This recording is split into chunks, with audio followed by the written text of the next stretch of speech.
ನಮ್ಮ ಕರ್ನಾಟಕ ಸುದ್ದಿಗೆ ಸ್ವಾಗತ. ನಾನು ಸವಿತಾ ದೊಡ್ಡಯ್ಯ. ಬಿಸಿಲಿನ ಬೇಗೆಗೆ ಹೈರಾಣಾಗಿದ್ದ ತುಮಕೂರು ಜನರಿಗೆ ವರುಣ ತಂಪೆರೆದಿದ್ದಾನೆ.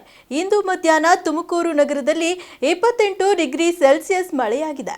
ಲಕ್ಷದ್ವೀಪದಲ್ಲಿ ತೇವಾಂಶ ಭರಿತ ಮೋಡಗಳಿರುವ ಕಾರಣ ರಾಜ್ಯದಲ್ಲಿ ಮುಂದಿನ 5 ದಿನ ರಭಸದ ಗಾಳಿಯೊಂದಿಗೆ ಬೇಸಿಗೆ ಮಳೆ ಬಿರುಸಾಗಿ ಸುರಿಯುವ ಸಾಧ್ಯತೆ ಇದೆ. ದಕ್ಷಿಣ ಕನ್ನಡ ಸೇರಿ ಕೆಲ ಪ್ರದೇಶಗಳಲ್ಲಿ ಮಳೆ ಜೊತೆ ಗುಡುಗು ಮತ್ತು ಬಿರುಗಾಳಿ ಸಹಿತ ಆಲಿಕಲ್ಲು ಮಳೆಯಾಗಲಿದೆ ಎಂದು ಹವಾಮಾನ ಇಲಾಖೆ ಮುನ್ಸೂಚನೆ ಕೊಟ್ಟಿದೆ. ದಕ್ಷಿಣ ಕನ್ನಡ, ಉಡುಪಿ, ಕೊಡಗು, ಮೈಸೂರು, ಹಾಸನದಲ್ಲಿ ಏಪ್ರಿಲ್ 3 ರಿಂದ ಏಪ್ರಿಲ್ 6 ರವರೆಗೆ ಹಾಗೂ ಬೆಳಗಾವಿ, ಬೀದರ್, ಧಾರವಾಡ, ಗದಗದಲ್ಲಿ ಮುಂದಿನ 2 ದಿನ, ಹಾವೇರಿ, ಕಲಬುರಗಿ, ಕೊಪ್ಪಳ, ವಿಜಯಪುರ, ಚಿಕ್ಕಮಗಳೂರು, ಚಿತ್ರದುರ್ಗ, ದಾವಣಗೆರೆ, ಶಿವಮೊಗ್ಗದಲ್ಲಿ ಏಪ್ರಿಲ್ 4 ರಂದು ಗುಡುಗು ಸಹಿತ ಸಾಧಾರಣ ಪ್ರಮಾಣದಲ್ಲಿ ವರ್ಷಧಾರೆಯಾಗಲಿದೆ. ರಾಜ್ಯದ ಕೆಲ ಪ್ರದೇಶಗಳಲ್ಲಿ ಪ್ರತಿ ಗಂಟೆಗೆ ಗಾಳಿಯ ವೇಗ 30 ರಿಂದ 40 ಕಿಲೋಮೀಟರ್ ವೇಗದಲ್ಲಿ ಇರಲಿದ್ದು ರಭಸದ ಗಾಳಿಯೊಂದಿಗೆ ಮಳೆಯಾಗಲಿದೆ ಎಂದು ಇಲಾಖೆ ಎಚ್ಚರಿಕೆ ಕೊಟ್ಟಿದೆ. ಎಂಎಲ್ಸಿ ರಾಜೇಂದ್ರ ರಾಜಣ್ಣ ಅವರ ಕೊಲೆಗೆ ಸಂಚು ಪ್ರಕರಣದ ಪ್ರಮುಖ ಆರೋಪಿ ರೌಡಿ ಶೀಟರ್ ಸೋಮು, ಎ3 ಆರೋಪಿ ಅಮಿತ್ ಕ್ಯಾತಸಂದ್ರ ಠಾಣಾ ಪೊಲೀಸರಿಗೆ ಶರಣಾಗಿದ್ದಾರೆ. ಕೊಲೆ ಸಂಚಿನ ವಿಷಯ ಹೊರಬಂದ ನಂತರ ಪ್ರಮುಖ ಆರೋಪಿ ಸೋಮು ತಲೆಮರೆಸಿಕೊಂಡಿದ್ದ. ಪ್ರಕರಣದ ತನಿಖೆಗೆ ರಚಿಸಿದ್ದ ವಿಶೇಷ ತಂಡ ಆರೋಪಿಗಳಾದ ಭರತ್, ಯತೀಶ್, ಪುಷ್ಪ ಮತ್ತು ಯಶೋಧ ಎಂಬುವವರನ್ನ ವಶಕ್ಕೆ ಪಡೆದು ವಿಚಾರಣೆ ನಡೆಸಿದರು. ಇದೀಗ ಸೋಮು ಮತ್ತು ಅಮಿತ್ ಪೊಲೀಸರ ಮುಂದೆ ಮಂಡಿಯೂರಿದ್ದಾರೆ. ನಿನ್ನೆ ಬೆಳಗ್ಗೆಯಿಂದಲೂ ಬೆಲೆ ಏರಿಕೆ ಖಂಡಿಸಿ ಫ್ರೀಡಂ ಪಾರ್ಕ್ನಲ್ಲಿ ಬಿಜೆಪಿ ಪ್ರತಿಭಟನೆ ನಡೆಸುತ್ತಿದೆ. ಇಂದು ಮಧ್ಯಾಹ್ನ ಬಿಜೆಪಿ ನಾಯಕರು ಸಿಎಂ ನಿವಾಸಕ್ಕೆ ಮುತ್ತಿಗೆ ಹಾಕಲು ಯತ್ನಿಸಿದ್ದಾರೆ. ರಾತ್ರಿಯಾಗುತ್ತಿದ್ದಂತೆ ನಾಯಕರು ಹಾಸಿಗೆಗೆ ಒರಗಿ ರೆಸ್ಟ್ ಮೋಡ್ಗೆ ಜಾರಿದ್ದರು. ಬಿಜೆಪಿ ರಾಜ್ಯಾಧ್ಯಕ್ಷ BY Vijayendra, MLC CT Ravi, Chalavadi Narayana Swamy, Sriramulu ಸೇರಿ ಹಲವು ಬಿಜೆಪಿ ನಾಯಕರು ಫ್ರೀಡಂ ಪಾರ್ಕ್ನಲ್ಲೇ ನಿದ್ದೆ ಮಾಡಿದರು. ಅವರೆಲ್ಲರಿಗೂ ಮಲಗಲು ವ್ಯವಸ್ಥೆ, ಬೆಡ್ಶೀಟ್ ಹಾಗೂ ಹಾಸಿಗೆ ದಿಂಬನ್ನ ಪೂರೈಸಲಾಗಿತ್ತು. ಇಂದು ಮಧ್ಯಾಹ್ನ ಬಿಜೆಪಿ ನಾಯಕರು ಸಿಎಂ ನಿವಾಸಕ್ಕೆ ಮುತ್ತಿಗೆ ಹಾಕಲು ಯತ್ನಿಸಿದ್ದಾರೆ. ಆದರೆ ಫ್ರೀಡಂ ಪಾರ್ಕ್ ಬಳಿಯೇ ಬ್ಯಾರಿಕೇಡ್ ಹಾಕಿದ್ದ ಪೊಲೀಸರು ಅವರನ್ನ ತಡೆದಿದ್ದಾರೆ. ಈ ಸಂದರ್ಭದಲ್ಲಿ ಪೊಲೀಸರ ಜೊತೆ ಬಿಜೆಪಿ ಕಾರ್ಯಕರ್ತರು ವಾಗ್ವಾದ ನಡೆಸಿದ್ದಾರೆ. ಪೊಲೀಸರು ಪ್ರತಿಭಟನಾಕಾರರನ್ನ ವಶಕ್ಕೆ ಪಡೆದುಕೊಂಡಿದ್ದಾರೆ.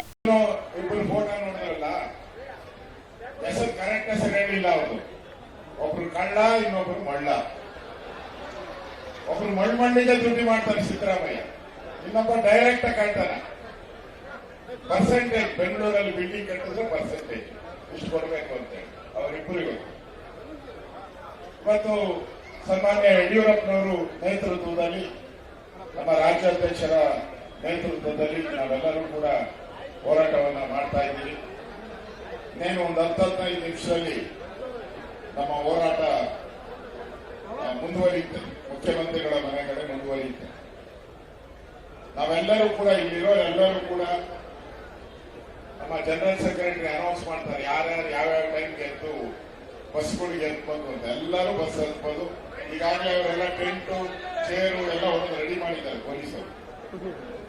ಒಂದು ಈ ಸರ್ಕಾರವನ್ನ ನಾವು ಕೇಳಬೇಕು.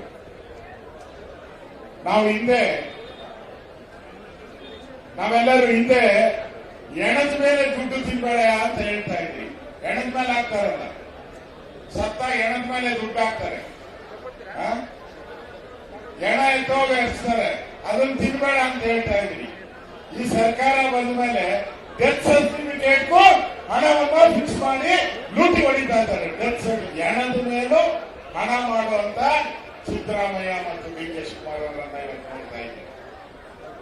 ಪೆಟ್ರೋಲ್, ಡೀಸೆಲ್ ಏನೇನಿದೆಯೋ ಇನ್ನು ಕ್ವಾರ್ಟರ್ಗೆ ಬಂದಿಲ್ಲ. ಅವರು ಬೆಕ್ಕ ಬರ್ತಾ ಇದೆ. ಯಾರ್ಯಾರು ಬಿಯರ್ ಕುಡಿತಾರೆ ಅವರೆಲ್ಲ 50 ರೂಪಾಯಿ ಎಕ್ಸ್ಟ್ರಾ ರೆಡಿ ಮಾಡ್ಕೊಂಡ್ರಿ. ಬಿಯರ್ ಎಲ್ಲ 50 ರೂಪಾಯಿ ರೆಡಿ. ಸ್ವಲ್ಪ ಕೋಲ್ಡ್ ಆದ್ಮೇಲೆ ಕ್ವಾರ್ಟರ್ ವಿಸ್ಕಿ ಮೇಲೆಲ್ಲ ಅದ್ರ ಮೇಲೆ 50 ರೂಪಾಯಿ ರೆಡಿ ಮಾಡ್ಕೊಂಡಿದ್ದಾರೆ. ಆಮೇಲೆ ನಿಮ್ ಟಾಯ್ಲೆಟ್ಗಳು, ಬೆಂಗಳೂರಲ್ಲಿ ನಿಮ್ ಟಾಯ್ಲೆಟ್ಗಳು ಇದೆಯಲ್ಲ ಗೊತ್ತಿದ್ಯಾ? ಜನರಲ್ ಟಾಯ್ಲೆಟ್ ಅಲ್ಲ, ನಿಮ್ ಮನೇಲಿ ಎಷ್ಟು ಟಾಯ್ಲೆಟ್ ಇದೆಯೋ ಅಷ್ಟು ಟಾಯ್ಲೆಟ್ ಕಸ ಎಷ್ಟು ಬರ್ತದೋ ಅದನ್ನ ಕೆಜಿ ಲೆಕ್ಕ ತೂಕ ಹಾಕಿ ಹಾಕ್ತೀನಿ ಮನೆ. ಕೆಜಿ ಲೆಕ್ಕ ಎಲ್ಲಿಗೆ ಬಂದಿದ್ದಾರೆ ನೋಡಿ. ಟಾಯ್ಲೆಟ್ಗೂ ಬಿಟ್ಟಿಲ್ಲ ಇವರು ಕಂಡು. ಅದಕ್ಕೆ ಕಳ್ಳ ಮಳ್ಳ ಅಂದಿದ್ರು. ನಿನ್ನೆಯಿಂದ ನಮ್ಮ ಈ ಹೋರಾಟ ದುಷ್ಟ ಕಾಂಗ್ರೆಸ್ ಸರ್ಕಾರದ ವಿರುದ್ಧ ಬಡವರ ರಕ್ತವನ್ನ ಹೀರ್ತಾ ಇರ್ತಕ್ಕಂಥ ಈ ದುಷ್ಟ ಕಾಂಗ್ರೆಸ್ ಸರ್ಕಾರದ ವಿರುದ್ಧ ನಿನ್ನೆಯಿಂದ ನಮ್ಮ ಹೋರಾಟ ಪ್ರಾರಂಭ ಆಗಿದೆ ಅಷ್ಟೇ.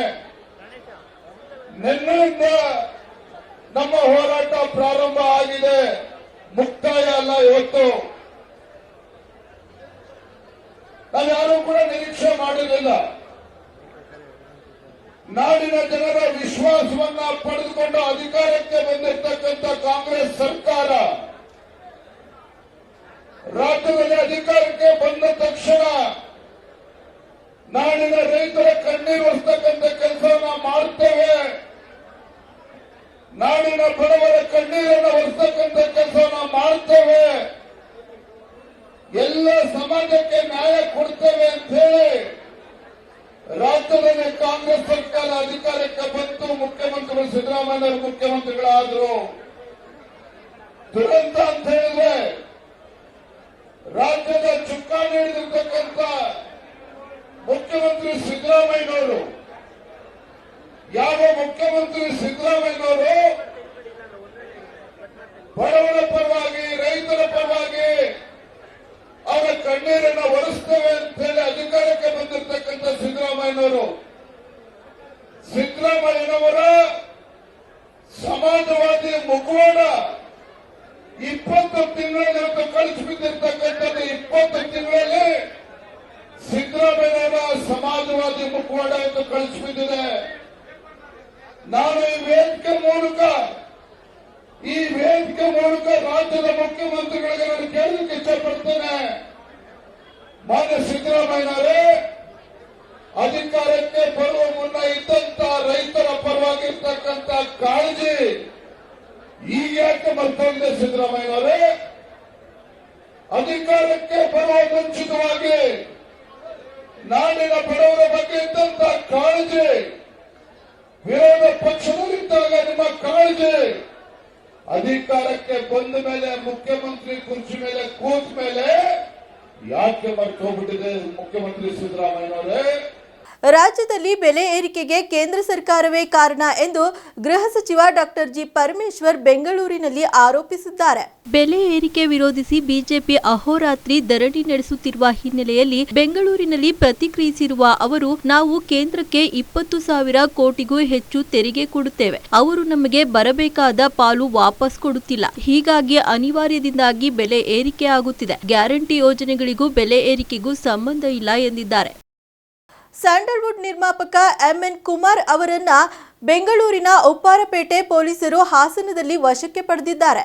1.25 ಕೋಟಿ ಹಣ ವಂಚನೆ ಪ್ರಕರಣ ಸಂಬಂಧ ಕುಮಾರ್ ಅವರನ್ನ ಪೊಲೀಸರು ವಿಚಾರಣೆಗೆ ಒಳಪಡಿಸಿದ್ದು ಬಂಧಿಸುವ ಸಾಧ್ಯತೆ ಇದೆ. ನಟ ಜಗ್ಗೇಶ್ ಕುಮಾರ್ ವಿರುದ್ಧ ಚೆಕ್ ಬೌನ್ಸ್ ಪ್ರಕರಣ ದಾಖಲಿಸಿದ್ದಾರೆ ಎಂದು ಹೇಳಲಾಗಿದೆ. ಸುದೀಪ್ ನಟನೆಯ ಮಾಣಿಕ್ಯ, ಅಂಜನಿ ಪುತ್ರ, ಕಿರಿಕ್ ಶಂಕರ, ಮುಕುಂದ ಮುರಾರಿ, ಶಂಕರ್ ಗುರು ಹೀಗೆ ಹಲವು ಸಿನಿಮಾಗಳನ್ನ ಇವರು ನಿರ್ಮಿಸಿದ್ದಾರೆ.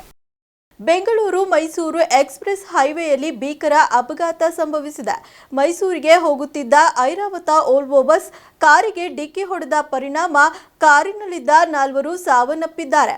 ಬೆಂಗಳೂರು ಮೈಸೂರು ಎಕ್ಸ್ಪ್ರೆಸ್ ಹೈವೇಯಲ್ಲಿ ಭೀಕರ ಅಪಘಾತವಾಗಿದೆ. ಮೈಸೂರಿಗೆ ಹೋಗುತ್ತಿದ್ದ ಐರಾವತ ವೋಲ್ವೋ ಬಸ್ ಕಾರಿಗೆ ಡಿಕ್ಕಿ ಹೊಡೆದ ಪರಿಣಾಮ ಕಾರಿನಲ್ಲಿದ್ದ 2 ಮಹಿಳೆಯರು, 2 ಪುರುಷರು ಸಾವನ್ನಪ್ಪಿದ್ದಾರೆ. KA09 MG4263 ನಂಬರ್ನ ಟಾಟಾ ಪಂಚ್ ಕಾರ್ ನಜ್ಜುಗುಜ್ಜಾಗಿದೆ. ತೋಬಿನಕೆರೆ ಗ್ರಾಮದ ಬಳಿ ಎಕ್ಸಿಟ್ ಆಗುವಾಗ ಕಾರು ಚಾಲಕನಿಗೆ ಗೊಂದಲ ಆಗಿದ್ದು, ಹೀಗಾಗಿ ಮತ್ತೆ ಎಕ್ಸ್ಪ್ರೆಸ್ ಹೈವೇಗೆ ಕಾರು ತಿರುಗಿಸಿದ್ದಾನೆ. ಆಗ ಬಸ್ ಡಿಕ್ಕಿಯಾಗಿದೆ.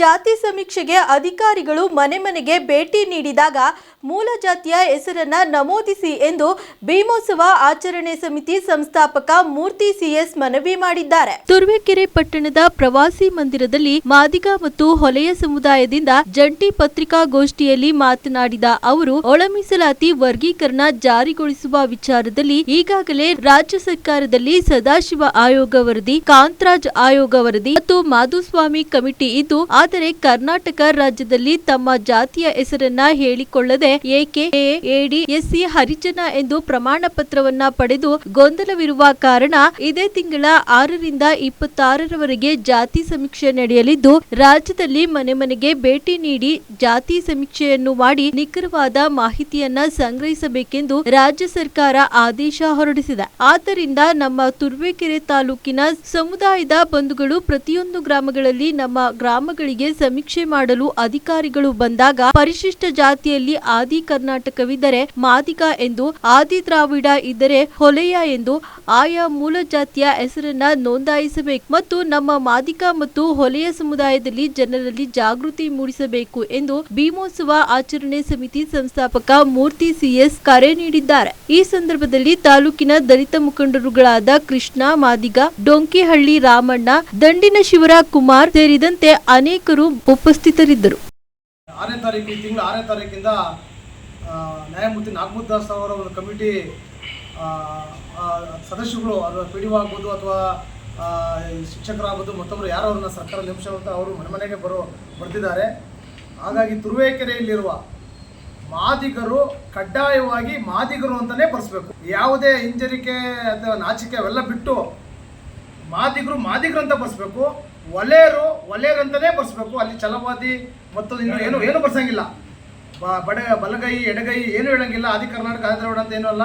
SC ಮಾದಿಗ, SC ವಲಯ ಹಿಂಗೆ ಬರ್ಸ್ಬೇಕಂತ ತಮ್ಮ ಮೂಲಕ ಇದ್ರ ಮೂಲಕ ತಮ್ಮಲ್ಲಿ ಮನವಿ ಮಾಡ್ಕೊಳ್ತೀವಿ. ಎಷ್ಟಿತ್ತು ಈ ಹೊತ್ತಿನ ಸುದ್ದಿ ಮತ್ತು ಮನೋರಂಜನೆಗಾಗಿ ನೋಡ್ತಾ ಇರಿ ನಮ್ಮ ಕರ್ನಾಟಕ ಟಿವಿ. ಇದು ಕನ್ನಡಿಗರ ಭರವಸೆ.